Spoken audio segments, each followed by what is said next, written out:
Welcome back to another AC Milan Zone reaction.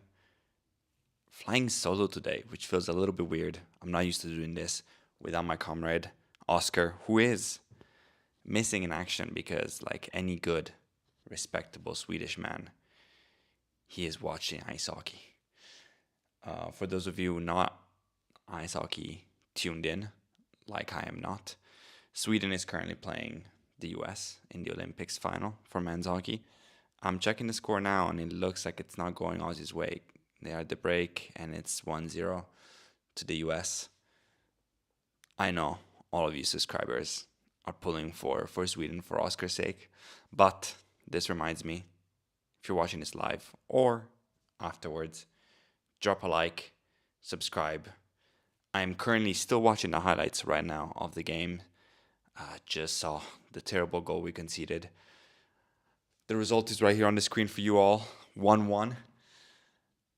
And a bit of a tough game. I think overall draw is probably deserved, the way both teams have played. But a tough one at home. One that clearly Como didn't want to lose. And I think you can already see from Fabregas starting 11, playing Baturin up top with Nico Paz, and then playing three sort of central midfielders. I think he's learning his ways after having lost 6 out of 6 games he's played in San Siro against both Milan teams from Milan, and also after playing Milan 3 times, once with Allegri and twice with Pioli, and losing all 3 after going up. Clearly Fabregas is adjusting a little bit, as one should. So the draw feels fair, but we did concede, of course, on a gift from Mike Magnan, a rare gift. And that makes everything feel a little bit unfortunate in the sense that this is a game that could have been won. So we need to digest, of course, in the full-on podcast.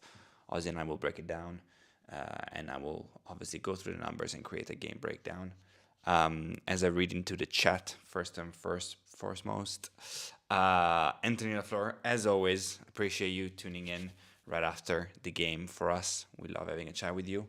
Well, I can honestly say that our Scudetto hopes are over, guys. Too many draws in the league that have cost us. Yeah, I mean, numerically, yeah, probably maybe now it's more official. As both Oscar and I have said, the Scudetto was probably a pipe dream a while back. The only hopes that we had was to sort of come to the derby, which is sneaking up soon on us, and be within those like 5 points, and then have to win the derby, which of course is a tall task because we'd be definitely not favorite. And then, if you win that and you're within 2 points, then anything can happen. Now, yes, unless Inter slips massively, which we'll get to because Inter has slipped in the Champions League, which maybe doesn't help us either, but we'll get to that. I would say the Scudetto hopes, are probably also numerically gone. Reading with the chat, we didn't show enough urgency and energy in this game to grab the win versus Como. I think there were some chances. I think Fofana had a good chance. There was some good crossing.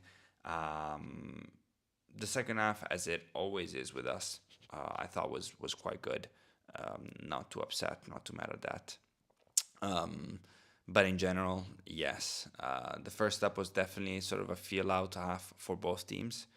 And that's definitely the case with us in most games. We know we like to take it easy, not take too many risks. But of course, it was all affected by the goal that we conceded, which is a goal that we gifted. Mike Magnan just gives the ball to Nico Paz for the easy finish. Not much to say there, honestly. What are you gonna say? Magnan has been bailing us out this whole season, the entire season. We wouldn't be anywhere near where we are right now in the league if it wasn't for him. We also rely on him with his feet because he's so good with his feet 99% of the time. In terms of sheer touches that he has, it's a very high number. So Of course, this is a big mistake, and it's definitely on him. Um, but it's you'd find me hard pressed to go at him and say, "Yeah, we lost because of you. This is your fault." And mistakes happen. The best players make mistakes, especially a goalkeeper that is trusted to play the ball with his feet as much as he does. So we move on. Yeah, I don't know what you guys think about that, but yeah, I'm not gonna blame Magnan after the season he's having. I see Philip Lloyd also in the chat. Welcome back, another returning one. Thank you for tuning in. Same same comment as Anthony. Goodbye Scudetto. Stefano, what is the point of watching Redbird Milan? Are we allowed to demand a Scudetto next year, or are we still rebuilding next year? Well, I'm not sure I watch Redbirds Milan as much as I just watch Milan. And I think I'll watch Milan when we win Scudettos and Champions Leagues, but also if we were to go to Serie B. But I see your point overall. This is a team that, because of its history and because of its DNA, is you know designed to win Scudetto or to fight for the Scudetto and to compete in the Champions League and all that. I think this year top four was the realistic objective for many reasons: to get back in Champions League, for the money that means, for the ability to attract players that the Champions League pool only allows. So if we finish, I don't know where we'll finish. Hopefully comfortably top four. Right now we're second, so let's say we finish second. Obviously I want to win.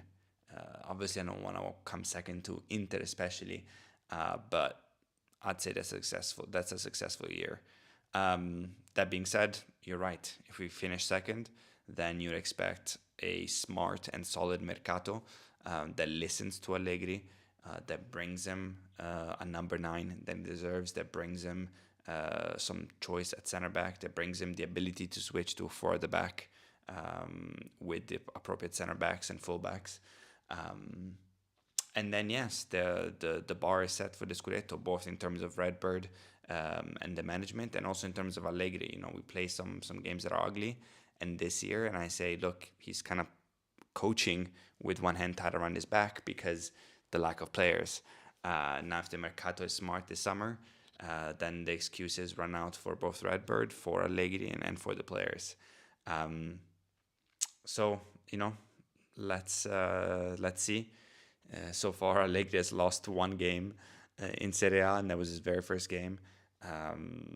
So that's a long way from coming 8th last year, which I like to remind our followers quite a lot.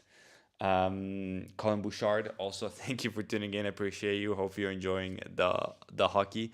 Wolves just tied against Arsenal. That's really bad news for my fantasy Premier League, but some crazy results. And I'll finish reading the chat and talking about the Milan, and then we'll talk about that, because there's obviously some crazy Champions League games going on. A lot of goals that were scored. Philip Lloyd. I say Redbird Milan because I do not recognize this team. They have red and black jersey, but this is not AC Milan. The Bante era gave PTSD to so many fans that we've transformed into Bologna. I don't know. I think maybe you forget how bad the Bante era was. Those were consistent years of missing Champions League. We were in Champions League last year and failed terribly. Then we had an absolutely dreadful year last year. Don't get me wrong, finished 8th. But now we're back second, and we're briefly in the Scudetto race. There's definitely been darker times, not even that long ago. Also, if you look just at our player rosters, I mean, you had some absolutely mediocre players playing for us during Bante era. Zion Train, also a returning chatter. Thank you so much for tuning in. I appreciate you. Some more of the same. I'm number one negative, so I'm with you guys, but it's always funny. Some more negativity here. Our Scudetto hopes are... Oh, never mind. I read too soon. He's not negative. Our Scudetto hopes are not over, man. You guys are crazy. There are 13 games left to play. That's 39 points. there's no way Inter won't drop points. LOL. Never mind. I called you negative too soon. You're not. Um, apologies. I mean, you're not wrong. Also, the Scudetto over. The hopes are not over. I think mathematically is we need to see Inter drop some points, right? I don't think we'll win them all. Um, we do have, Como is always going to be a tough one. Next up, we obviously have Parma and Cremonese. Those need to go our way if you are a Scudetto hopeful. And then you need to hope that Inter, starts dropping some points. Now they have, the controversial one against Juve, with all the fallout from that could cause some problems. They just lost 3-1 in the Champions League. That could cause some problems. Now, for us, it'd be great if they battle against Bodo, but you actually probably want to see them go through to play at least two more games, maybe four, and however far they make it. So I'm with you. I think it's not over until it's over. Of course, you hope of a comeback if you can get them to drop some points. And again, I think the magic number to get to the derby is 5 points or less trailing from Inter, because then again you need to win in, which is easier said than done. But then anything can happen. If it's more than that, it becomes a little difficult. I would say 80 to 85% Inter have the Scudetto chance, the Scudetto win chances, but it's very minimal. But I still give us maybe a 10, 15 if I'm feeling lucky. Philip Lloyd again. I watched Milan win two Champions League titles. Man allowed to at least demand a Scudetto, or the Mantera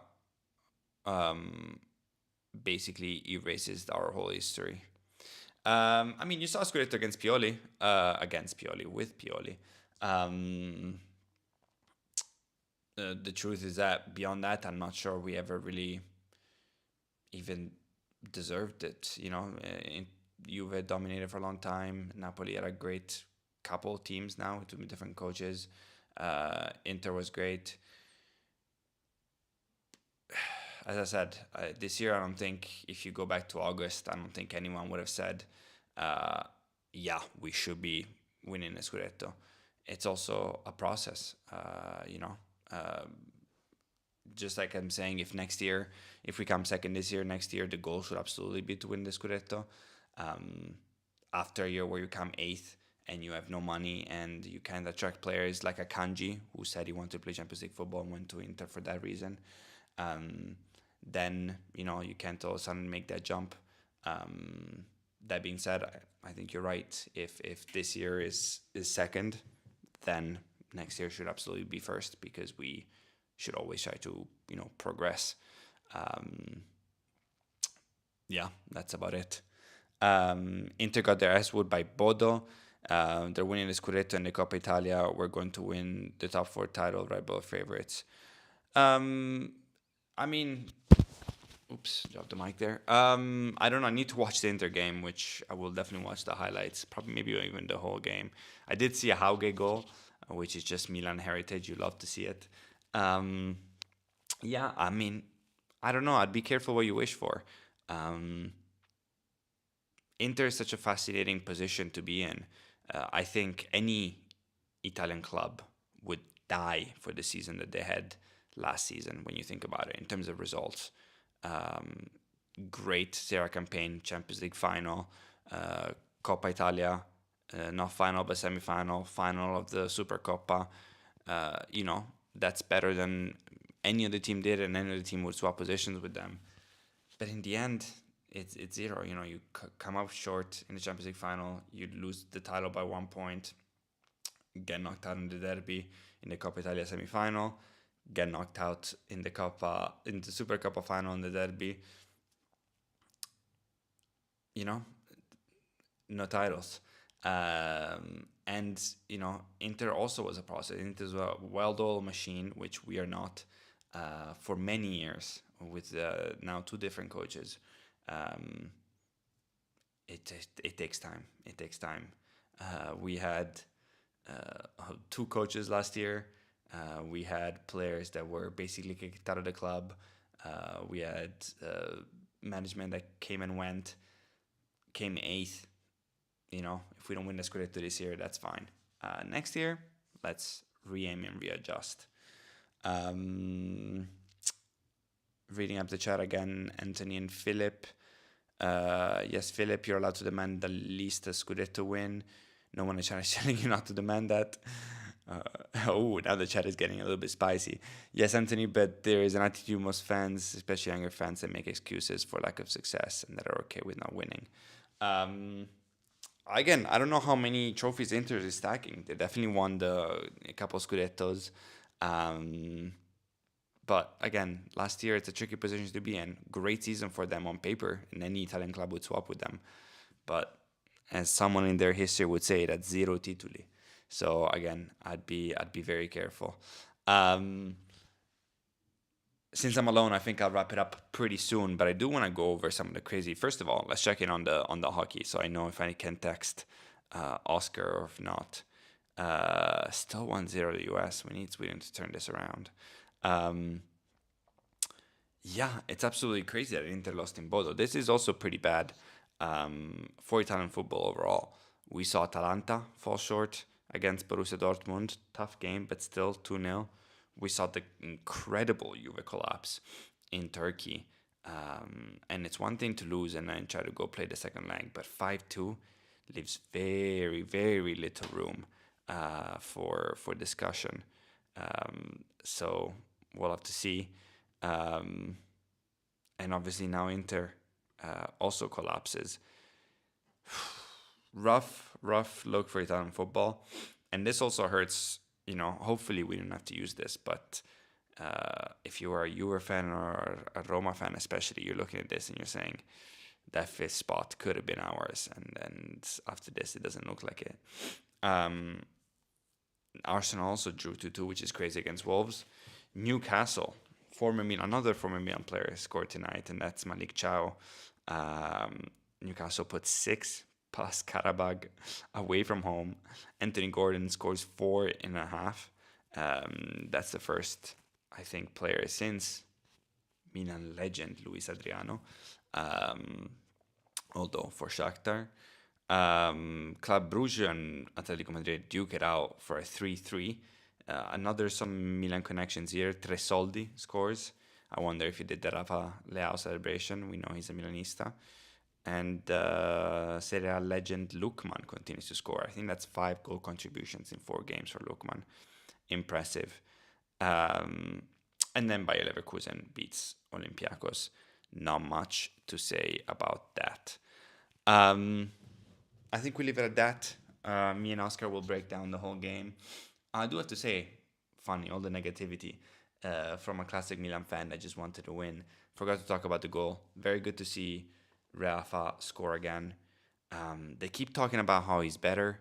He put it in his Instagram story. Tare commented on it. Allegri commented on it. He still can't sprint. It's super frustrating to watch because you know what he's capable of. He seems maybe a little bit more fluid, but still doesn't seem like Rafa Leao to me. But in the goal, he was great. He used a little bit of speed, the great body control to defend against the trailing defender, and then lovely little chip. And what a ball from Jashari. That's why I chose the picture that I put there. I'm liking Jashari more and more, and I'm glad that it was picked and he played the 90 minutes this game. I think it shows that, you know, Allegri sees him and not just as a backup for Luka Modric. But great ball from him. And then one last point, which I know a lot of you will disagree with, but once again, Ricci looked not bad, but so not so decisive.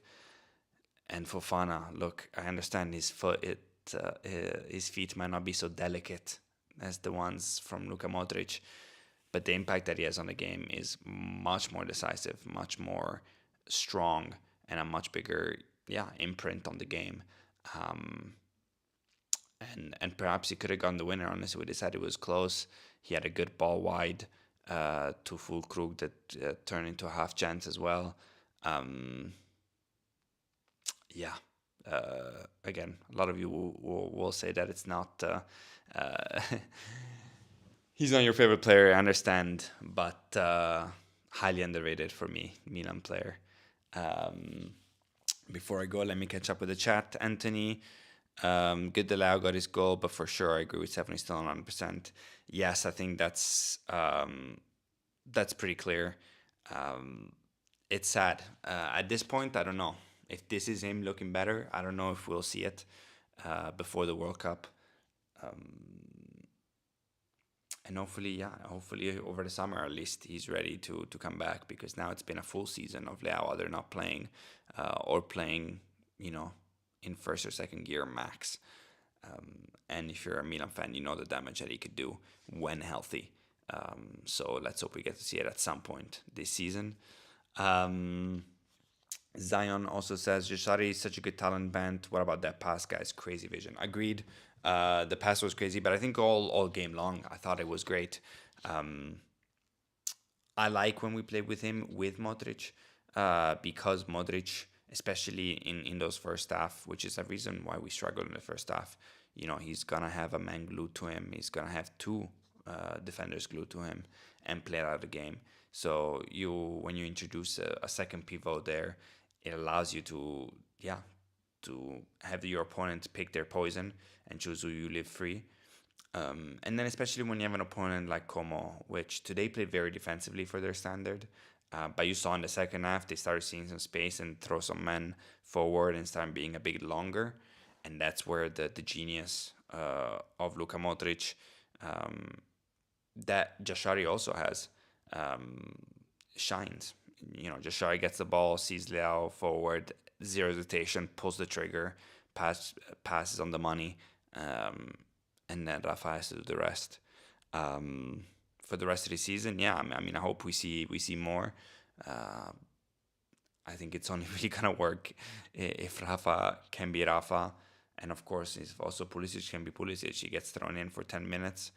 We also don't really know what's been happening with him in terms of the club not communicating. So I get the feeling that both are banged up and a little bit worried and thinking about the World Cup, which is, you know, all half the players in the league this point of time on a World Cup year.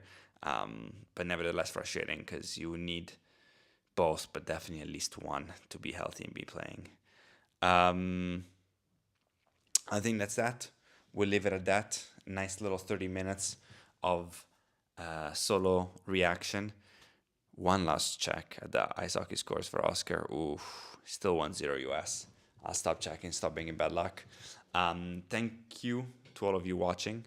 Thank you, Zion, Colin, Anthony, Philip, for tuning in. It makes the live reaction, especially when solo, a lot easier. Appreciate you guys. If you're still watching, definitely drop a like, subscribe for more content, long form podcast, short form breakdowns, live reactions. We try to do it all. And as always, Forza Milan.